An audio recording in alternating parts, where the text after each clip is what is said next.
ഹെറോദോസ് രാജാവ് യേശുവിനെ കുറിച്ച് കേട്ടു. എന്തായിരിക്കും കേട്ടത് അറിയില്ല. പക്ഷേ കേട്ടതിൻ്റെ വെളിച്ചത്തിലൊരു എൻക്വയറി നടത്തി. അതിൽ 3 ഓപ്ഷൻസാണ് അദ്ദേഹത്തിന് കിട്ടിയത്. 1, സ്നാപയോഹന്നാൻ ഉയർത്തെഴുന്നേറ്റിരിക്കുന്നു. 2, കുറേ അത്ഭുതങ്ങളൊക്കെ ചെയ്യുന്നതുകൊണ്ട് ഏലിയ പ്രവാചകനുടെ ഒരു സാമ്യതയൊക്കെ ഉണ്ട്. 3, പ്രവാചകന്മാരുടെ ചില സിമിലാരിറ്റീസ് ഒക്കെ ഉണ്ട്, അതുകൊണ്ട് പ്രവാചകന്മാരിൽ ഒരുവനായിരിക്കും. ഇങ്ങനെ 3 ഓപ്ഷൻസിൽ ഇങ്ങനെ നിൽക്കുമ്പോൾ ഹെറോദോസ് രാജാവ് ചൂസ് ചെയ്യുന്നത് ഇവൻ കൃത്യമായിട്ടും സ്നാപയോഹന്നാൻ ഉയർത്തെഴുന്നേറ്റ് വന്നവനാണ്. ഇത് ചൂസ് ചെയ്യാൻ കാര്യം എന്തായിരിക്കും? അതായിരിക്കും അയാൾ കേട്ടതുമായുള്ള ഒരു കണക്ഷൻ.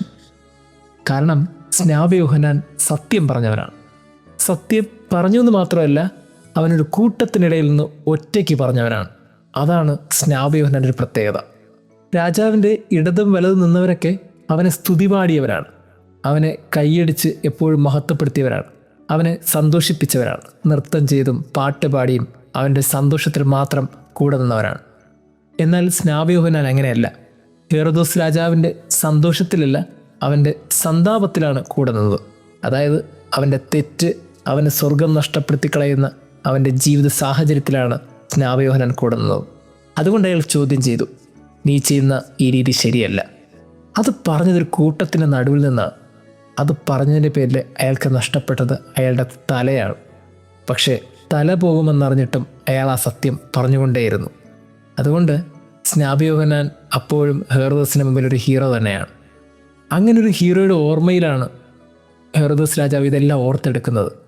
ഇത് ഓർത്തെടുക്കുമ്പോൾ കൃത്യമായിട്ട് യേശുവിനെക്കുറിച്ച് പലതും കേൾക്കുമ്പോൾ അദ്ദേഹത്തിന് കൃത്യമായി കൂട്ടിയും കുറച്ച് മനസ്സിലാകുന്നുണ്ട്, ഇവനും അതേ കണക്ക് സത്യം പറയുന്നവനാണ്. ഇവൻ പറയുന്ന സത്യത്തിൻ്റെ പ്രത്യേകത അത് ഈ ഭൂമിയുടെ മാത്രം സത്യമല്ല, സ്വർഗത്തിൻ്റെയും ചില സത്യങ്ങളാണ്. അങ്ങനെ ഒരു സത്യത്തിന് മുമ്പിൽ നിൽക്കുമ്പോൾ ഇനി ഹെറോദോസിൻ്റെ ഹൃദയം ഒന്നുകൂടി പിടയും.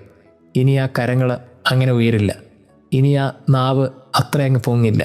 കാര്യം സത്യമായ ഒരുവൻ മുമ്പിൽ വന്ന് നിൽക്കുന്ന ഈ ഒരു സാഹചര്യം ഹെറോദോസ് രാജാവ് കൂടുതൽ ഒഴിവാക്കുകയാണ്.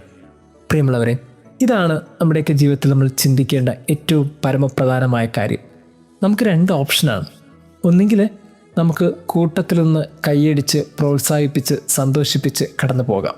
അതല്ലാന്നുണ്ടെങ്കിൽ അവർക്ക് സ്വർഗം നഷ്ടപ്പെടുത്തി കളയുന്ന ആ കുറവിനെ ചൂണ്ടിക്കാണിച്ച് അവരെ കുറച്ചും കൂടി ബെറ്ററാക്കാം. കൂടെയുള്ള ചില മനുഷ്യരെയൊക്കെ കൈയടിച്ചും സന്തോഷിപ്പിച്ചും മാത്രം മുന്നോട്ട് പോകാമെന്ന് കരുതിയാൽ എത്ര നാൾ നമ്മൾ മുന്നോട്ട് പോകും? ഇതുപോലെ നമ്മുടെയും ചുറ്റും ചില മനുഷ്യരൊക്കെ ഉണ്ട്, നമ്മളെ കൈയടിച്ചും പ്രോത്സാഹിപ്പിച്ചും മാത്രം കൂടെ നിൽക്കുന്ന മനുഷ്യർ. എന്നാൽ നമ്മുടെ കുറവുകളെ മനസ്സിലാക്കി തരുന്നവർ, നമ്മുടെ തെറ്റുകളെ ചൂണ്ടിക്കാണിക്കുന്ന മനുഷ്യർ, അവരാണ് സത്യത്തിൻ്റെ മാർഗത്തിൽ ചരിക്കുന്നവർ. സ്നാപയോഹന്നാനെ പോലെ, ക്രിസ്തുവിനെ പോലെ സത്യം പറയുന്നവരാണ് നമ്മളുടെ കൂടെ ഉണ്ടാകേണ്ടത്.